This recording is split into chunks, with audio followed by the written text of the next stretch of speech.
We are back and we are excited to have another special guest with us today. This one is Rosanna, and she's going to take the floor from here. Oh, that was quick. Hi, thank you so much for having me. I'm very excited about this meeting with you too. My name is Rosanna, and I am originally from Argentina. My story, I never thought my story is like an interesting story to tell, just because I guess it's mine, it's very familiar, but I have here like, oh, tell us your story. Yeah, I went through some things in my life that I guess makes it interesting for so many people. So I grew up in Argentina. I lost my parents when I was very young. And after my mom left, my dad kind of put me in charge of the family, even that I was one of the youngest one. I was 15 years old when I was in charge of that household and managing a lot of money and stuff like that. And then 2 years later, he died and he left us quite a good fortune and a business. So I finished high school, did not went to college, and got right into work. And of course, on a very male uh, environment. So it was agriculture, and I was 17 years old, and I was working mainly with guys. And so using my masculine energy 24/7, I would say. So by age 19, I become a mom. I have one daughter that she is 39 now, and uh, become a single mom. And that was what my life was all about. I thought that was it. I know everything, and this is how my life turned out to be. And I never expect anything else but that. The turn was when, like around when I was 24, we sold the farm and I moved to the US. So I did have good amount of money and I did party for like about 2 years. Welcome Uh, to the US. Yeah. Yeah, welcome to the US. So I find myself here. I was maybe around 27 with a 7-year old, no money, no skills, because I did grow up in a wealthy family. So I never did anything. I never cleaned a house or did my laundry or anything. So I have no skills. I did not speak English. And yeah, and I have no money and I have that 7-year old to take care. And that was a very difficult time for me. Yeah. So that's how I start my career. My sisters, I had three sisters in Argentina, and I love my sisters. They used to tell me, just come back, we'll figure it out how to help you. No, never. I will never come back as a loser. I will do whatever it takes, but I will not come back. Mm-hmm. So I started my job. My first job, of course, was cleaning houses. And then I start with my first job as a nanny. And I become, in a very short period of time, maybe in a couple of years, I became one of the most popular nannies in the whole Philadelphia area. Um, so this is what I learned. And I'm telling you, nannying for me, of all the careers that I have in my entire life, it was my favorite. I Oh, had never, yeah, never felt better. I was feeling young. And, the kids put you in this state of beautiful. I mean, it's so much love. You get so much love from these children. And now I am in predominant my feminine energy is out all the time. So mhm. I'm very comfortable and happy with that.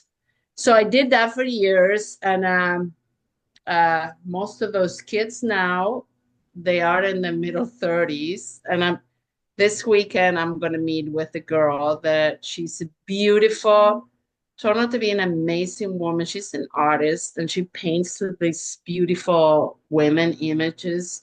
Mm. uh, I'm going to see her for the first time after 25 years. I haven't seen her. Yeah, so I'm excited. She found me through this podcast in some place. She found me on my social media and she texts me and I'm like, oh my God, yeah, I love to see you. So now I'm following her and yes. That's so So when that happens after, I don't know, 10 years or more as a nanny, which it was a perfect job because I can work with my daughter. I can work when she's in school. I can also bring her to work with me. So I was making a good living and also very happy. I love the job. So then, of course, I got to the house where they're not aligned with the parents. If you are going to take care of somebody's children, the most important thing is that you align with the parents' values and education and everything, because that's the only way you can benefit the children and the family itself.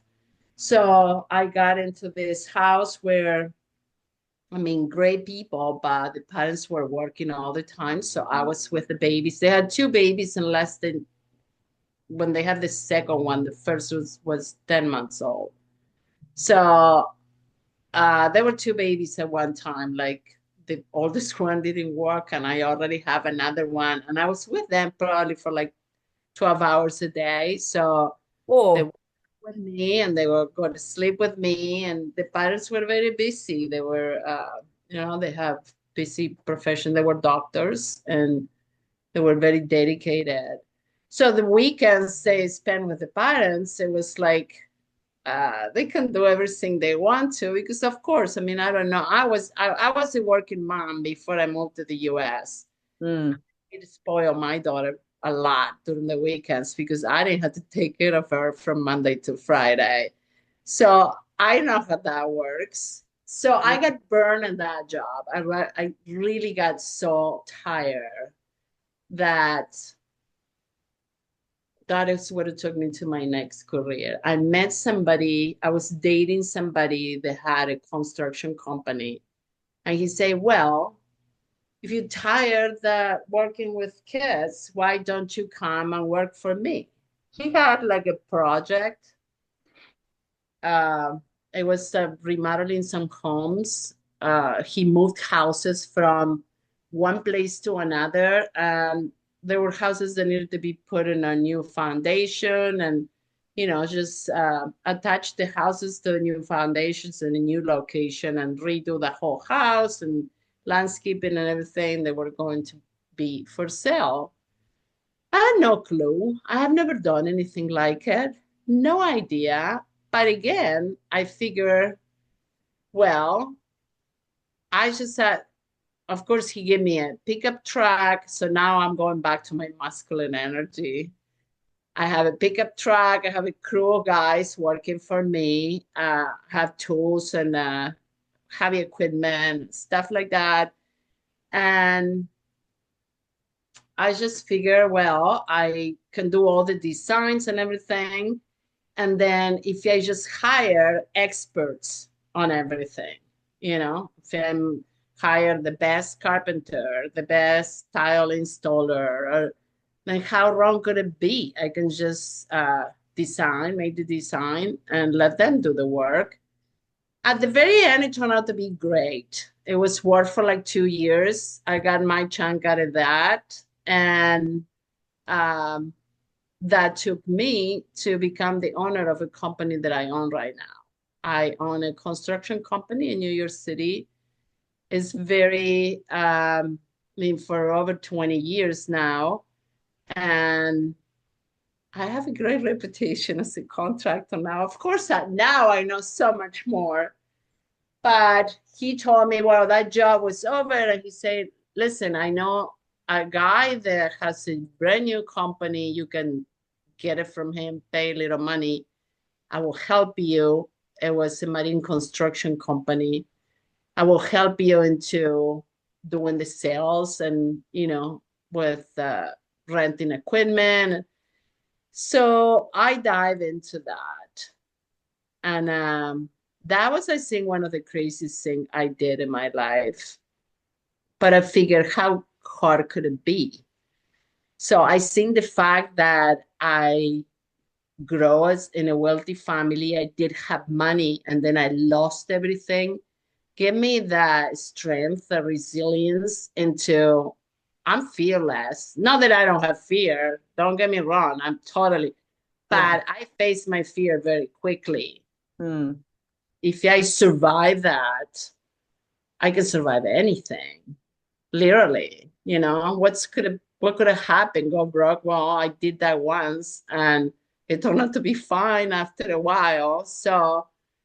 Um, so I did. And after a few years, I moved the company to New York from New Jersey. And I've been doing work in New York since then. So when I got to what is it, 3 years ago, my daughter, okay, my daughter moved back to Argentina to go to college there. She's a doctor, she's a gynecologist. Of course, she never moved back here again. And she had 3 years ago, she had two girls. So I have, at Oh. this moment, I have three granddaughters. Aw. When my whole thing changed, my whole awakening happened when I found out that my third granddaughter was coming. Mm. So, I came back from a vacation with my kids. I always meet them halfway once a year. We go on a family vacation, and I came back from a vacation in 2022 around, I would say, April or May. And I was in a relationship with a man that I thought I loved him so much. And I think I did at the time, but I could not see how wrong that relationship was for both of us. It was so wrong for me. And I'm sure he felt the same way, but hard to figure that thing out when you are in the middle. So, and then I'm totally tired with my company because COVID really changed the whole dynamic of my company. So I got really tired with the personnel. I didn't want to deal with so many things anymore. And then I'm gonna have another granddaughter. So, and one day I changed everything. I finished at, okay, I end up that relationship with this man and instantly become heartbroken with so much pain that I don't know what to do with that. Then I put my company in dormant. I did not took any more jobs. And I know that by having another granddaughter, it was like a sign of the universe for me. It was like, it's another girl. So I was feeling already that I wasn't given the right role model to my own kid. And now the girls were growing. I already have two, and another one is coming. Like, I noticed so many things that I did following my mom's footsteps. And now I'm seeing my daughter doing the same thing. Like, I have to change this. Mm. I was so unhappy. I was so unhappy with everything that's going on in my life. And that's the worst part because I have financial success. I was in a really great place. I mean, physically, I'm okay. I mean, I had no health issues of any kind. I'm not a bad looking person. I No. thought I was in a great relationship with the man and everything. And like, how could I feel unhappy? What a bitch.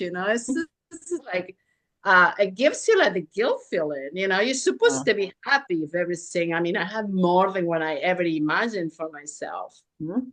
And I just had no purpose. So now I find out this is my purpose. I have to create a role model for these girls. I have to give them the opportunity to live an extraordinary life, to have extraordinary relationships with friends and with men or women, whatever they pick to have it with. Mhm. So, and that's what I did. I dive into my self-education. I invest a lot of money on myself. I hired a coach and I sign up on a coaching course to Mhm. become a coach so I can learn as much as I can from every area. And I just become addicted of learning, of listening to people that went through a lot of stuff and what were the results. Mm. So um, I moved back to Argentina to help my daughter with a new baby and the old babies. And I was doing the grandmother thing. And all of a sudden, I'm like, okay, I cannot live in Argentina sitting on a chair watching babies the whole day. This is not me. I Mm. love to be a grandmother, but I love to live my life too, because that's part of the role model for them, you know? So I came back. I came back and I decided to open up the company again in a total different way. So now, from a foundation company of 20 something years, I'm a general contractor. So now I'm building buildings. And now I'm choosing what buildings I want. Like we did this building last year. The name is Freedom Village. And Freedom Village is going to be a shelter for women that have uh, gone through domestic abuse. So I love to be able to choose the work that I want to do now, like having some purpose of the things. And for the most part, I'm not as involved with the construction anymore. Like I hired so many other people that, so it's generating tons of job for so many families. I love the way that we are doing buildings that have some kind of purpose, some kind of good things, you know, because I know that whatever you do, if it is good for you, it's good for someone else, and Mm. it's good for the better good for everybody else, then just do it. Don't even think about it. Yeah. So yeah, so my time now is totally devoted to coaching, which I'm very passionate about. I help women that I guess is part of what I went through. Also, I noticed that women have, most of my clients are women that have been home taking care of their children. They haven't been really dedicated to their career. So they find themselves at a middle age when your body really gets a bit because all these hormonal changes that we went through. I mean, I'm going to be 60 years old this year. And it's really hard, at least my experience, to become knowledgeable of what your body needs when you go through all those changes and how to go through that in order to feel beautiful, in order to feel good, in order to have your energy. Mm. So I help with that and to find a purpose, you know, to live an extraordinary life. A lot of them also have been dependent on their partner on everything. So once the kids go to college and then now filling the gap there, then they found themselves with, what did I do now? Right. Yeah. So that is my passion. And I teach it through, I just had this weekend a master class that was totally free because I'm preparing for this workshop. I'm planning to create a group of just 10 women that will commit to be together for like 3 months. And we will meet once a week and we will actually walk the steps, the strategy that I use in my life, walk them through it in order to achieve whatever they want to achieve. Mm. So, yeah, that's what and it was wonderful. I mean, it was Sunday. I was so amazed about they show up on a Sunday afternoon, and it was a great experience. I really feel really good about that. And you know, we're just going to create that group and see what happened with that. That's awesome. Well, there's no way you could have done an intro that good, Alicia. Love you, but dang, Yeah. Rosanna, you just kicked it out of the park. I have so many questions and so many thoughts, but I think you just spoke to so many women. Kind of that re-identification process in general of like, It who is. am I? You know? It's the And beginning. you Yeah. did it multiple times. I mean, I Hmm. had to become a mom, and then I had to become a mom and a dad, and then I had to, move to the States and get into my masculine energy, and just so many different components of transformation. It Right. requires a ton of resilience. Good for you. Yeah, thank you. But see, I didn't know what I was doing. Now, when I find out through I mean, I've go to tons of seminars. I'm very, very committed and to also do service on multiple seminars. Um, when I find out that I can totally change my identity, that I can totally change my emotions, my energy, that it was all up to me. I was so like, wow, this is amazing. Yeah. Because how can you feel happy 24/7? And when I say that, some people look at me like, okay, right. Yeah, I am happy 24/7 for the last 2 years. Do I have challenges? Oh, I have many challenges, but I give it the 90-second rule, which is when the challenge come, either I freaked out, I have this emotion, it becomes the feeling, and then it's 90 seconds. What this means? What does this really means? And then I bring a different thought. Hmm. Like I had a bed. I'm preparing this event right before Mother's Day, which is another thing that I'm doing in the community. This is all in person because I'm so used to do everything online. One day I'm like, I want to have something in person and with a community that it can bring women together. So the name of that is She Speaks, She Heals. It's something that Hmm. I created like 2 months ago. So we meet once a month. So I'm doing this meeting, but now I got more artistic besides talking about our things, creating goals and sharing achievements. I said, let's make a wreath because this is a spring and I love to do some arts and craft. So I hired somebody to do the work for me because I'm not good at that. I'm not very crafty. So I have people signing up and the woman is like, oh, I don't think I want to do it. So I did have a really bad reaction. I have to tell you, I was like, whoa, talking about reactive. But I learned that, maybe what does this means? Maybe she's not the best one to do the arts and craft thing. Maybe somebody else will come along. And I learned that if you face everything with kindness and compassion, like really give it the time to find out what really happens, you'll Hmm. be surprised. So if I did react the way I wanted in that moment, like, what the fuck? Are you serious? I have people sign up already. Instead, I like breathe, straight my back because I was driving. I breathe again. And I'm like, I'm going to let it go until I get home and I see what I do. And before I got home, I got the other message saying, well, no, you're right. I'm going to do it. And so Hmm. it's just to learn how to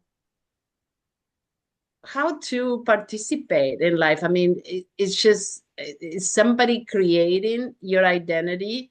It's your life modeled by all the things that have happened, the people you really are in charge of who are you going to be that day, what are you going to do, how are you going to feel? Because literally, I mean, events can happen all the time, and but really, people don't do the things to us. Life doesn't happen to us, it happened for us. So everything is like that. So I learned that and I want to live like that. I want everybody to be able to live like that. Hmm.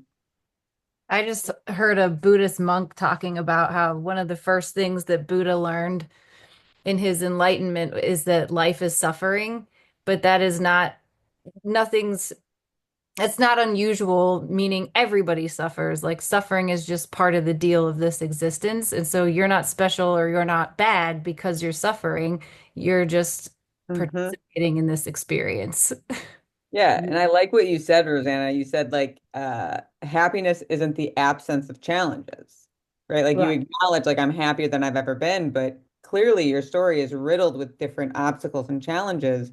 And I think, we get so distracted seeking pleasure to kind of your comment, Alicia, like we all suffer. No one gets through this life without suffering. Sure, there's different degrees and variants, and I'm not minimizing anyone's because just because someone has something horrible doesn't mean what someone else is experiencing isn't hard for them. Like it's not a Right. comparison of suck, right? Yeah.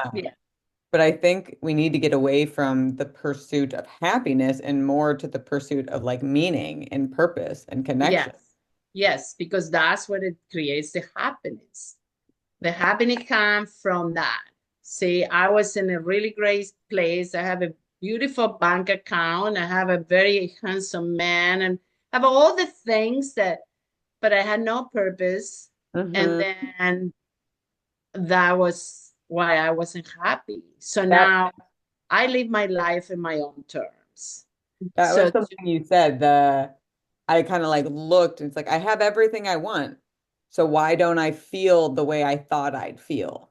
Right? Why don't I feel happy? And I mean, I know I've heard so many of my clients talk about that. And it's kind of the mirage that we're sold is if you do these things, you will feel blank. It's like you're right, going to a store with like, here's all my life work. Can you give me happiness? But it's not right, transactional like that. right. Yeah. And success doesn't come from that. I mean, you're not, your success doesn't come from the house you live in or the car you drive in or the clothes you wear. I mean, your success comes from the happiness you experience in a daily basis in your life for the things you have to give. See, I learned that giving, I was always very given, but I was get the type of giver that always know when I wasn't receiving. Hmm. Today I live very differently because I learned that giving is one of the key to be happy. And Hmm. you really don't have to worry because the more you give, the more you're going to receive. And it's so amazing. So it just takes very little. And then you can use that as a tool for happiness because when you do something nice for somebody or when you really give from your heart, happiness is instant. You're Yeah. instantly happy because it does that effect on you. So I teach those strategies. It's like, why not? If you're gonna live this life, live it the way you want it to live. I I don't want to filibuster, Alicia. I'll totally tag you in, but this is like riddling and screaming a quote that I have literally staring at me on my wall. The paradox of happiness is that deliberately striving for it is fundamentally incompatible with the nature of happiness itself. For real happiness comes through activities you engage in for their own sake rather than for some extrinsic reason. That's what you're Right. asking. And I Yes. totally agree. Sorry, all you, girl. Yeah. Forget 'em. I was wondering if you could talk a little bit more about moving through your feminine and masculine energy because I've heard people say that, and I agree that we all have feminine and masculine energy, but it's not anything that we've ever talked about on here really. So I would love to hear you expand on that. Yeah, that is fascinating also because I did not have both. Mm, I always saw because I always been very sexy and I thought that I was very feminine. And like a couple of years ago, I went to this seminar when the feminine and masculine stuff came out. And like, wow, wow, wow. So now that explains why I was a failure on my intimate relationships. hmm, Because the feminine energy doesn't come from your high heels or your sexy clothes. It's something inside. And we have both energies. mhm. Uh, is it okay for a woman to be masculine if that is something that aligns with you? Uh, but it obviously does not align with me. So what happened to me is because I would become a single mother so young, and also I engage on environments where you need to be masculine. If you want stuff to get done in a construction company, you need to be masculine. And masculine men is, um, see, the feminines, we are nurturers, we are caretakers, we are emotional. When you use your masculine energy, it's like, I don't give a fuck. Sorry, I'm very bad mouthed too. That's okay. Say less. So you have to do what you have to do because there is not a male there that will come and save you. And I'm not saying male as men. I'm saying the masculine energy that comes and protect you and save you. So whenever everything relies on you, you need to use your masculine energy in order to feel safe because you don't have that from somebody else. But when you are too much in your masculine energy, then except if you're going to engage with a man or a woman that is feminine, then it's going to crash. So because I was in my masculine energy, I start intimate relationships with masculine men, but I got to a point that masculine with masculine does not work. So it have to be polarity in order for an intimate relationship to work. So for me, it worked for a little while, but then once I was in my masculine energy all the time, I burned the guy. I totally burned it. They got tired of me and they left, or the relationship disappeared. Mhm. So I love the fact that now I'm aware when I use my masculine energy. Is it healthy to use? Yeah, it's good if you need it to use it, but I don't have to be on that all the time. So now I choose who I want to be. Mm. I want to be in my feminine energy because I relate to people in so much better way when I'm in my feminine energy. I'm much more compassionate. I'm much more kind. I have more time, more patience, because that's what a feminine energy has. And guys have it too. I mean, they have feminine and masculine energy, but it depends on where you decide to be, where you want to be. Then is when you use either or. Yeah. So it's either one or the other one. You cannot be in both at the same time. So for me, it was better. And it's when, Antonia was coming to this world. And I say, there's all these women in my family. I have three sisters, I have nieces, my only daughter, three granddaughters. We are so strong women in our family because it happens that we are so many of us that we really buried the males in the family because we don't give room for them to explore in their masculine energy. So like this needs to change because it's not healthy for a woman, at least not for me, to be on a masculine energy all the time. We need somebody to take care of us. At least that's the way I feel. It's totally an individual decision. So yeah, it's why when I was a nanny, I feel the best. I have the best memories because obviously to me, it aligns so much better with my values and with my lifestyle. So when I'm in my masculine energy, I'm always stressed. I'm always angry or unhappy, and that was common in my life. And now I don't go there, you know. I can be masculine. I was at a job site this morning and I put my hard hat on, my boots. I go over there, I talk to the guys, but as soon as I take the hard hat out, I'm like, that's it. I'm back again. This is me, Mm. you I'm know? glad you brought it up, Alicia, because I really don't think we have talked much about feminine or masculine energies, but I do think it's a really important and relevant conversation because a lot of people don't understand it. I know I definitely didn't understand it. And, I've had to learn a lot about it. Kind of similar to you, have a big old Catholic family. You got to be in your masculine or you can't be heard. So like there's a lot of jokes about how uh aggressive or confrontational or like it's just like we're very fight energy. And Right. I've noticed and I kind of giggled a little bit when you talked about, men having their feminine, which is totally true because Elise, I was talking about Sebi and his squeals. Husband has the best yelp, do we want to call it? When he's caught off guard, that is just total feminine, and I love it. Uh, Right.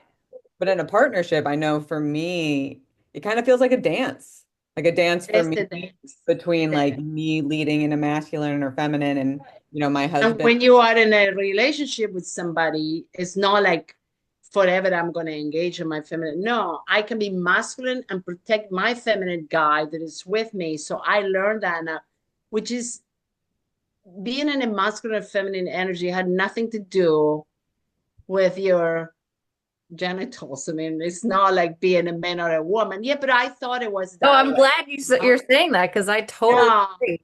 Yeah. it's not because you're a woman you have to be on your.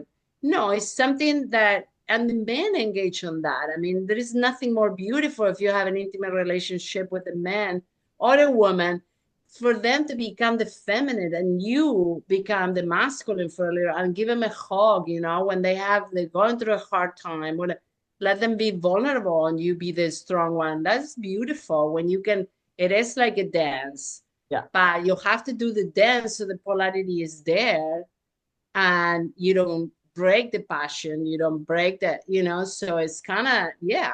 So I am now in a relationship with somebody and it's amazing because I work onto all these things, and I learned so much and I put them in practice. I mean, I've been dating for a year, and it's amazing how different it is to be in a relationship, just knowing all this stuff, tools that you can use, the ways that you can feel, and how to be your authentic self and allow somebody else to love you because who you are, because now you know who you are. Hmm. Yeah.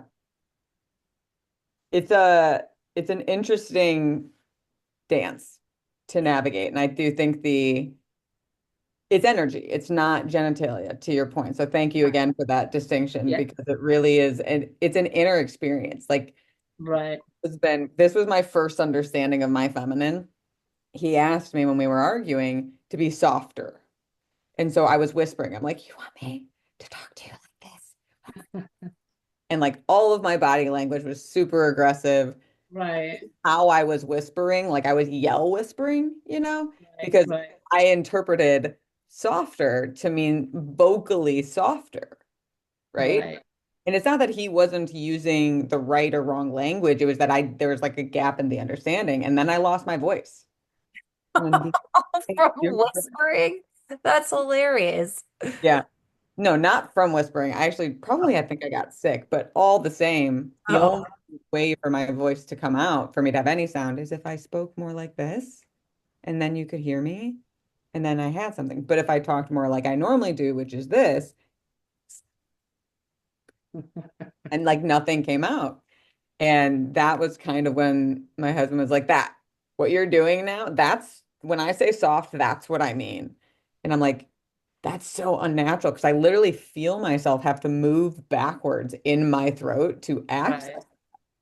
And Well, your body actually change. If you pay attention, try to do the exercise or become feminine or become a masculine. I mean, whenever I work in my garden, sometimes I have to become masculine. I really have to tie up my body in order to get a strength to move whatever bag I'm moving. Uh, but I noticed that when I go in my feminine energy, my body is so much more relaxed. mm, That when I'm in my masculine, my voice is softer. Um, yeah, and you take some more time. Like now I'm trying to go in my deep feminine energy.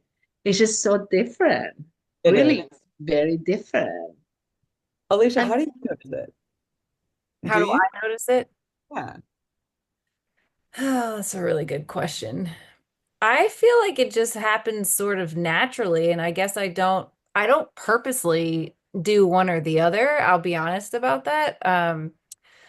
Maybe I will moving forward. Maybe I'll try that out.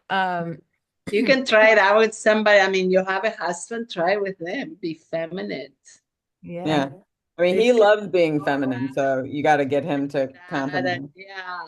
Yeah, the guys love that when we become feminine. Like, yeah, try to do that. Open the door of the car for me. I open the door. Yeah, like sometimes I will stand in front of the door and he'll look at me like, okay, she wants the door to be open. You, honey. Well, yeah, because that is let's remember who we are. I do like you when you do that. You don't have to do it all the time, but I do like if you're going to take me on a date and I spend 1 hour getting pretty for you, could you open the door for me? And that is, and they feel very masculine. So why not working on that? Yeah. Yeah. I Uh, go ahead. Go ahead, Alicia. I was just going to say, I do notice that a lot of my clients and even my own experience, to your point, Rosanna, that when I'm in my masculine, I tend to be more assertive, but I also tend to be more stressed. Right. So it makes sense. Right. And if you're, look, single moms, they have to be on their masculine, Mhm. unfortunately, because they have no masculine around. Except when if they have boys and the boys growing, they might change that role, which is terrible for the kids. But it's true. I mean, if you have to drive a car with baby by yourself, you're traveling alone, yeah, you have to use your masculine. When you walk on the park, you have to be strong because you don't want to be like so feminine. Yeah. Yeah. So there are moments where you have no choice. Uh, the other thing I was gonna point out was just when you said that you were fearless, and you said, but it's not that I don't experience fear. So I was wondering if you could talk a little bit more about that. And I totally understand what you were meaning in that moment about I've been through so much, like I'm not afraid of what's going to happen, but how do you navigate now, knowing all the things that you know about happiness and fear, both things? Well, I guess to my good luck, I have no choice when I was terrified so many times because I have no choice. And I think that's mainly is because my daughter was with me all the time and I have to be this strong. If she, when you're taking care of a child, if a child sense fear, and they get terrifying because as a mother, you're the certainty for your children. And I mean, I lived through so much uncertainty when I was a little kid that I guess I never wanted that for her. But how did I overcome my fears? I mean,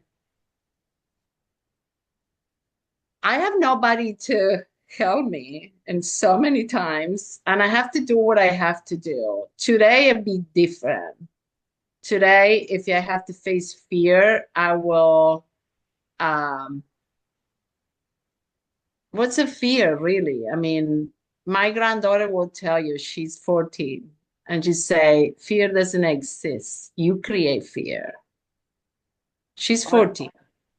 I mean, I've I told can't her it, disagree. Isn't it just I mean, I think it's a protective instinct that we have, but what it makes is. we need protection, right? And it's good to have it because if you're near a fire, you better have fear of burn Right. because if not, you're going to burn. But the fear of doing things, the fear of overcoming obstacles come from the fear of failure, which makes no sense because the only way you're going to learn is by failing. Mhm. Nobody had success without failure first. So when the fear of failure comes, you have to celebrate really. Yeah, I'm about to learn something here. So yeah, so and fear really you create it with your thoughts. I'm very big about mastering your mind, mastering your emotions. I'm very big into like creating your own identity and self-knowledge. That's one of the steps I follow with my clients. Like if you want to change, I'll tell you how to change, and you will change forever and you will create the person that you want to be. Hmm. by just following simple steps. Work on yourself, do the wheel of life, figure it out. What areas in your life that, we have all these different areas. We all have areas that we are very happy with, that we really know from our heart that we achieve a lot and we're very proud of it. But we all have a few areas where we suck at it. Like, if I had to tell you from 0 to 10, where are you in those areas? Some of them, I mean, I find myself on 0 on relationship 3 years ago. 0. I don't even have one. So, and today I feel like I'm at 9 or 10. Hmm. So all that you can create, but to be able to create anything, you have to know where you are at, and then close the gap from where you are, where you want to go, and what did I have to do. So I don't experience fear for years now. That when it comes, I kind of shake it out like it doesn't really exist. Awesome. Because are the thoughts when you look next time you have fear, listen to your mind, see what's going on there. What are you thinking about? Because fear can be of the unknown. So if it's a fear of unknown, immediately I will tell you to think about the beginning of something beautiful. See, we always think about the worst, but if you change the thought, like, okay, I'm going to do this. I went to claim the mountains in Spain last year. I'm like, I have no idea what I'm doing. I walked for like 10 days straight. I walked like 250 miles in 10 days. I don't know what I was doing with the backpack. Talking about fear. Like, what am I doing? I find myself in the middle of the mountain. And then I said, well, who knows the beautiful people I'm going to meet in this place? I started feeding my mind with things that will be kicking the fear out. Oh, that's beautiful. It is, and it makes me curious because you were like your story clearly outlines how you were kind of put in these circumstances really young, where you didn't really have a choice or chance whether you were going to be afraid or not. Like it was kind of more you have to. It's like a survival instinct. And Yeah. I know from, and this is in no way a comparison, but even starting my own business, like I had no idea what I was doing. And the fear of failure was very much there, but through different hurdles and different failures and different wins and different losses, it just kind of built this overarching view of like, I'm not always going to get it right. And things that scare me are like, okay, that's a good notification almost. But because I've seen things kind of just continue to play out beyond that fear, I know for me at least, it's helped me in business. And I haven't had some of the hurdles that you've had in your personal life, but I wonder if your brain's ability to see things that they keep going, you keep moving on, you can heal, you can, still have love and deep, meaningful relationships and connection, if that makes it easier to dance with fear. I'm going to stick with my dance analogy right now. I love the dancing. Yeah, dancing is good. Yeah, I mean, it's like flowing in everything. To me, is the flow. So you can experience any emotion or feelings that you want to experience. And you can experience for as long as you want to, Mm. because nobody makes you feel that way. Nobody did this to you. The meaning that you attach to the things that happen, or the meaning you attach to what I say to you, that's going to make you feel in a certain way. So we have to be very careful what we attach meanings to. I mean, my sister was mad at me like last week. I don't know what I say. I have no clue. She was mad at me for the whole entire week. Oh, And then one day I called, hey, how you doing? I'm mad at you. No, I have no idea. You should have told me. If you're going to be mad at me a week, the first moment you decide to be mad, just let me know, for at least I know what you're doing. Right. But, it's like we are so conscious about what people say, what people uh, do. Who do we supposed to be based on the expectations of the others? Mhm. Family members, I love family. I'm all about family. But I mean, sometimes because we love our family so much, we cannot be a good advisor for our family members. Mhm. So we really have to be careful. I mean, when my daughter comes with these ideas of what she wants to do as soon as the little ones start school, I'm like, make sure you don't share that with your aunts, or just make sure you don't, because they're going to crash your dream. They are going to crash it. They don't know. uh they mean the best for you. They want the best for you, but they don't know about your dreams. They don't know about how you feel. Mhm. So yeah, that's having in consideration, to be so authentic that really you don't care about what other people say or think or do. They really could not affect your life in any way. I Speaking think. of family, I think mine may have just arrived. So if you start hearing kids yelling, that's what that is. No, but I do think you're right. I do. I think that's a perfect kind of summation of what we've been talking about. Like as we come to a close, the everyone's going to have an opinion, but their opinions are based on their experience and their limitations and their fears and their perceptions. And no one can tell you what's right for your life better than you. And it's scary because people you want it feels like the stakes are high. But I always find this is why I do also use the dancing analogy with fear because it never arises when I don't care. I don't care if you Right. put ketchup or mustard on your hot dog. Like, do you, whatever. But like, Hmm. if it's something I care about, it Right. lets me know. In my opinion, so I can be more intentional and clearer about how to dance with it, so I don't step on its toes and ultimately find the best choreograph. Yeah, that's good. Yeah, I like that. I'm tripling down on the The dance analogy. wheels spinning over there. I'm really going down on that one, if you can't tell. I can tell your eyes just. Yeah, I like that. Yeah. Yeah. Okay, so we got to wrap up here, but I'm curious, how do people find you if they want to learn more from you? Well, I'm big on social media. I do a lot of videos. Um, I just feel like I have to tell. I do my hour of power every morning, and when I get out of the gym, that I look terrible, my hair is like this, and I have to tell them, because while I'm walking for an hour, I'm listening. Today I was listening to you guys, or I'm reading an audible book, and when I hear amazing things, I need to share this. I need to share this with them. So people follow me for that. Hmm. And I guess that's the best way to get into me. I have a website which I don't use much, but What's in your my what's your social media then? okay, it's Rosanna lower score Storani, which is my name with a lower score in between the two of them. That's the Instagram. And Rosanna Storani is my Facebook. So I'm Instagram, Facebook, and TikTok.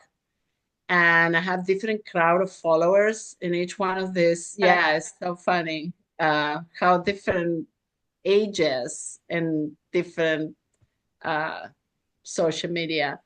And so I do that, and I do this event that I do local here in town once a month, that is in person. And I do some workshops and classes everything is documented in Instagram. Whenever I come up with something, you'll see it. Yeah. So, Well, we'll definitely be following you. that would be great. Yes. And thank Yes. you so much for taking the time to meet with us today. Oh, I Julie, have a great time, and the hour went by very fast. good. So, That's what we always want because we want it to be organic and authentic, but fun right. and Yes. dancing. I can't intertwine it. That's it. Fun. I'm done with it. I'm still curious to know how you guys know each other for how long. Seems like you've been friends forever. 2 years? Yeah. Oh, We met that, at a networking event. Yeah.